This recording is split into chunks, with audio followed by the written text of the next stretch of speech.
Alright everyone, so here we are back at the Altima as my kids are screaming in the background, supposedly jumping on a trampoline. It's pretty windy here too. It rained a little bit earlier, but we're looking at this car. So what we are going to do, already started, as you can see there, the busted up fans. As I almost trip off the trailer. She took a couple good shots, especially at the end. I was just trying to stay in it. I was driving, but 3 of 4 tires flat. One of them, I was dragging the frame in the back left. She just couldn't get enough momentum to make contact, unfortunately, with the other 3 guys. But up front here, the fan got punched back. I'm going to leave the radiator and the core support that's mangled like it is. This old rusted out rebar, I'm going to unbolt it.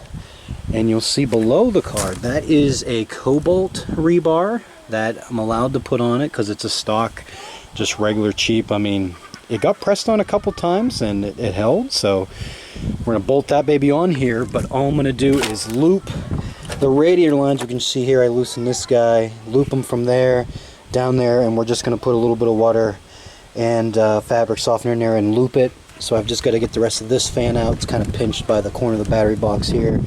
Wires are all good, all that's good. So we're gonna first get this fan out, loop that line there, fill the motor as much as possible with water and a little bit of fabric softener, and then fire her up, make sure she still runs good. It did after the Derby. Once it cooled down, it ran just like it did before. Change this tire here, you see, that was the one that was all tore up. That was on it. I was spinning the rim. This was the one I took off the back left because I put the spare on it the first run. That thing was locked up. So this one here is still good, and the spare is in my truck. The brake part of the rotor, I guess you'd say, tied or still bolted to it, and we're going to try to put that in the back left. So tearing into it, we'll see if we can get a second run out of this girl and send her out with style. As she was a good Derby car. I screwed up.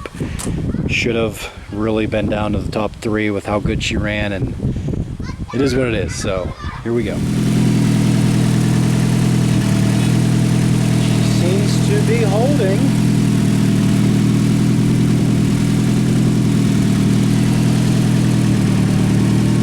I don't know. She's hot enough to circulate yet, I don't think, but she is seemingly working. So here is our current finished project. So my kids are still arguing, if you can hear them. They're supposed to be playing. They're arguing. So the fans, you can see we got ripped out. They are entirely sitting there. We actually took on the back of the motor, kind of the heat shield, and I wrapped it around this here so that whenever I looped, as you can see, not super well, it's pretty tight there, the hose up in. I didn't put as much water as possible, but I put about a half a jug, you see there, beside my fabric softener. I actually put about a half a cup of fabric softener in too. But I still could have put more in, but I just wanted to see if the hose would hold, which it did. I had it running there, but if I understand right, the motor is going to hold that water that's in it now until it gets hot, and then it cycles. And I'm afraid when it cycles, that pressure, you know, is either going to push too hard on that and pull the top off. But I mean, it's on there pretty good, so that's what we're going to go with for it. So we are through step 1 and on to step 2. So we can get the bumper up here and get that wheel weld in the back, and then we'll just beat some metal together and she's ready. So I'd say it's a success. Alright, so here is an update. We are pretty excited. That is a cobalt rebar, the front bumper. It was actually the one my wife ran in her one and only Derby. So James is getting on his 4-wheeler ride there before we go into neat. And yeah, I was able to get this one here in the stock hole of both the rebar here and the frame rail there right in the side. It wasn't damaged. The bottom one, I had to drill a little through it, and you can see that is a 3/8 bolt that is with the nut and washer on the other side to get it fast and tight, but it really sealed up there tight, and it is on there good. So pretty happy about it. It looks really good. I honestly think it's tougher than it was up front whenever we ran the car fresh. Now over here, a little bit more creative. You see it didn't line up as it's a little bit longer, this cobalt bumper, but I was able to use these just bigger holes that were here, and I just got a bunch of washers, and I was able to go through again the stock one there, and then this guy back here I just got as small to big, as big a washer as I could get. Not as kind of solid there, but still as good as it's gonna be. And again, I think it might actually be better than it was. So that's that. We got the radiator hose looped. I was talking with my buddy, shout out to you, Justin Hoffman, Justin Hoffman that is, if you ever watch these. I said, hey man, like it's just the way it loops, you know, all the hose I have, kind of use what I got. I said it's kind of pinched there, you know, I can put water in it. Does that make it, you know, whenever it gets hot and it cycles, is that gonna, you know, completely block it? So it's just gonna kind of either blow that completely off, and he's like, actually, whenever it gets hot, it might actually loosen up enough that it will cycle. So regardless, this right here I got, this is actually off the back of the fans, like kind of a heat shield to kind of protect this from as much of that as we can. So went in pretty good. We think our nose is obviously weaker, as you can see up front here, but it is as good as can be. So kind of excited about that. Everything else again was good. The wiring's good. Nothing else really needed anything. The fans again I took off, and I left that there to kind of hopefully make a little bit of stability. Otherwise the whole core support would just crumble if I tried to take that radiator out, which, I mean, I don't really know that it's serving a purpose there. Once this bumper, if and when it does get pressed in, she's gonna be right back to where it was. So, but again, you can see a lot of space, and yeah, I think she's as good as she can be. And just one more look here before we throw on the old all tore up rim, the one that was on the front wheel. So it's spun completely, the rim spun completely on it, the tire's just sitting there. This guy here, again, I think it was the first hit, busted the axle completely through the center. So shout out to Mark Parker. You ever watch these, Mark?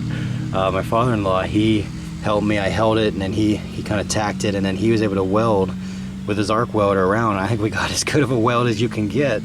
So just around where this kind of met up to here where you bolt on, and we're gonna put this rim on, and hopefully she, as good as you can, just kind of slides across the ground. It is what it is. That wheel, once we got this apart, I think it's the bearings in the actual wheel that locked up. I don't think it was the emergency brake. That's what I first thought it was, as it's just locked up. So whenever we welded, I said, yeah, let's get as good of a weld as we can there, and put this old wheel on that, again, the rim's turning, it was spinning in, that's when it was on the front. Whenever that one went down, I was dragging the back end and just couldn't get enough grip to make contact. That's what timed us out when we were still running. So yeah, there she is.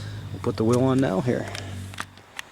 And here is our, again, torn up rim and tire back on there. I've got the jack stands holding it up just a little bit. Same thing with that spare tire over there. I want to just sit on that. Tomorrow morning I'm gonna take it off and move it into the shed. It's gonna rain the next 2 days. But as I said, I think that wheel was locked regardless, especially how we welded it. And this tire will turn. So the rim's there, the tire's obviously not gonna perfectly turn, but it should be the most kind of least resistance possible to have it kind of slide on there. And hopefully that weld holds at least until we're in the pit. So you can see just as the sun's setting here, the last couple things I need to do, I'm gonna beat that door out a little bit, and then we have to drop the tank. It's just too beat up in, and actually you can see like here, the unibody and the body itself is just kind of starting to crinkle in. That's how kind of pushed in we are. So got to drop the tank. I mean, even if I passed inspection a good hit or two, and I'd probably have to break my stick because of fuel leaking or anything like that.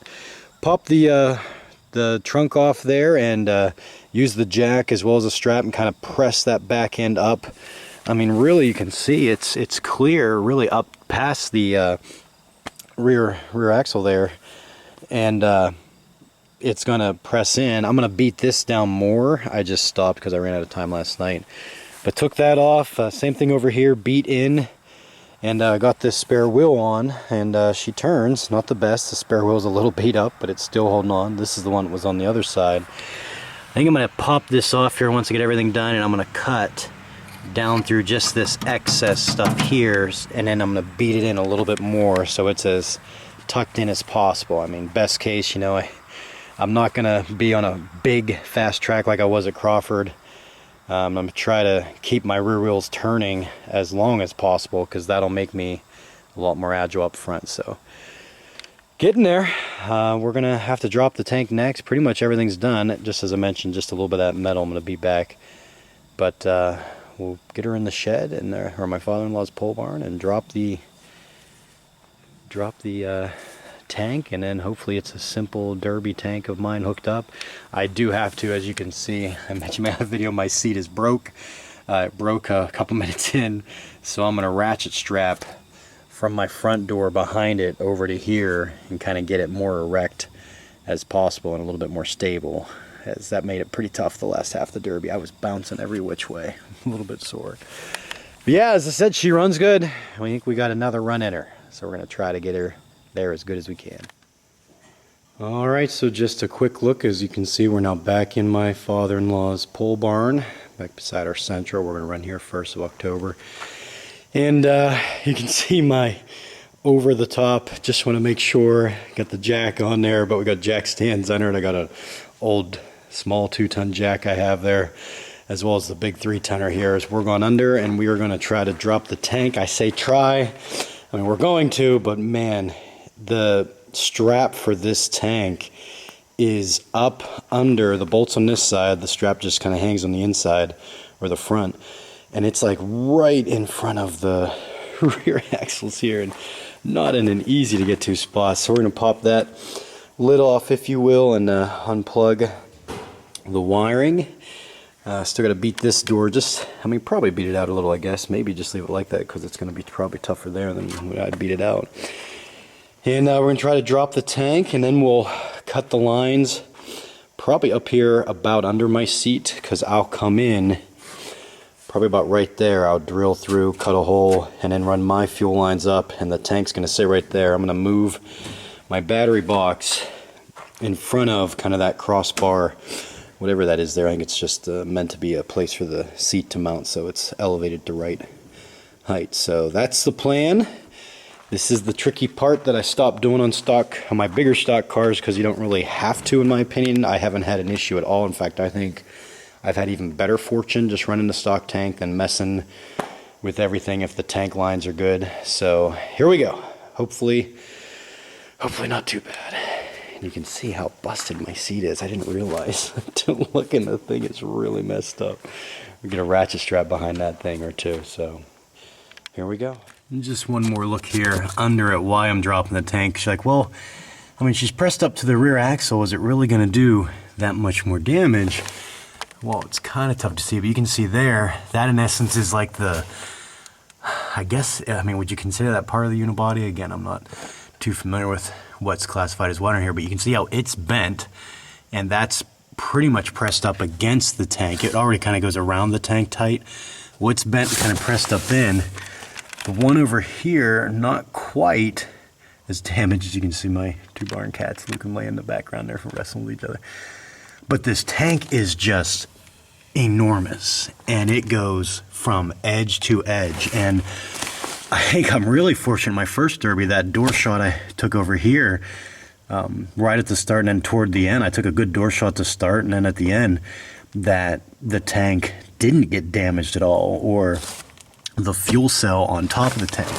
And it's kind of hard to see, but right there is all that oxygen or O2 sensor reading stuff, which again is pretty much pressed in. So even if I passed, my kind of concern is, well, if I take another hit on either door side, which even with a fresh car I was a little bit nervous about, because this tank's so big, that I'm either going to start leaking gas, or you know, the fuel pump's going to get damaged, or something catastrophic like a fire, which certainly we don't want. So only way to kind of ensure none of that happens and be as safe as possible, we are going to drop it. So you can see how these things go up in. Oh, is it tight up there? This is not going to be pleasant. And I'm going to try to take off these emergency brake cables, which oddly enough, if you watched any of the other videos, it was not the emergency brake that was locked up on that wheel, it was the entire wheel. The wheel bearings or whatever that is inside, there was no way that wheel was turning. So she still doesn't turn. But here we go. Let's see if we can get this done. So I don't know the best way to do this, but what I usually do is take a small jack or a jack, again I got my big one making sure the car is stable on the stands, and put it underneath the gas tank just a little bit so that once I break the straps I can slowly lower it down. It doesn't just crash down or somebody has to get under there and hold it.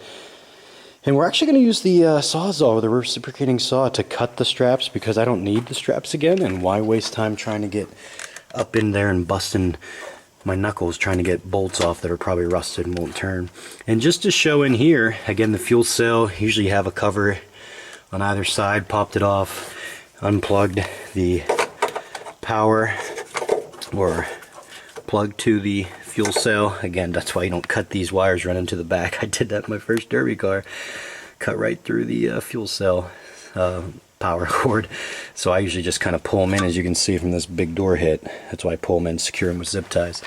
But just to show, if you've never done these, they're kind of tricky because they really are pretty fragile. Pretty sure this is my main fuel line, and it's just, you know, slid on there, and then these little plastic clips are gone in on each end. So all I did is carefully with my tweezers, if you will, and my screwdriver, just tried to get it on each side, just inside that, and then slowly wiggle it out. Usually there's a little bit of fuel in there. I usually just have a rag to kind of catch it so it doesn't go everywhere. And this one here, I think, is just like the oxygen or overflow, whatever it's called.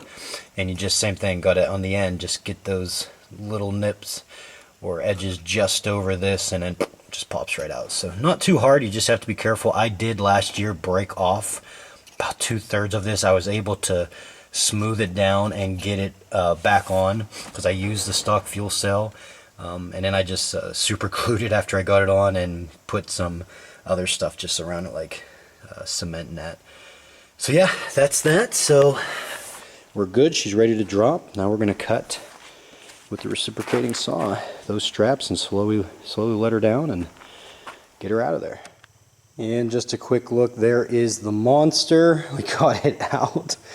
Oh, is it huge. And again, once you get the power cord and the fuel lines undone there, it's just the straps holding up. Well, this one on the bottom, you can see it's still there, had like a heat guard where the muffler went, which, you know, a lot of the cars do, but the brake lines were bolted to it, so they're so rusted. Getting those broke off. Finally was able to get it down and out, and it was also probably over half full of gas, which whenever I got it, it just had that much gas. So as you can see, all sorts of space up and under here now. So there's our main fuel line right up and in. So we're gonna probably cut it back a little, as I mentioned. We're going to do that now and then get my derby tank hooked up. I'm not sure if I'm going to remove that fuel cell and use it. I have my derby tank with the fuel cell from, I'm pretty sure, there it is sitting, my Grand Am I ran last year, arguably the worst derby car I ever had. The thing, all 4 axles broke almost instantly. And I wired it directly to the battery. So I might try that first, and if she runs just fine, that fuel cell should be fine. I'll check the battery line. So coming together. That wasn't really fun, especially by yourself.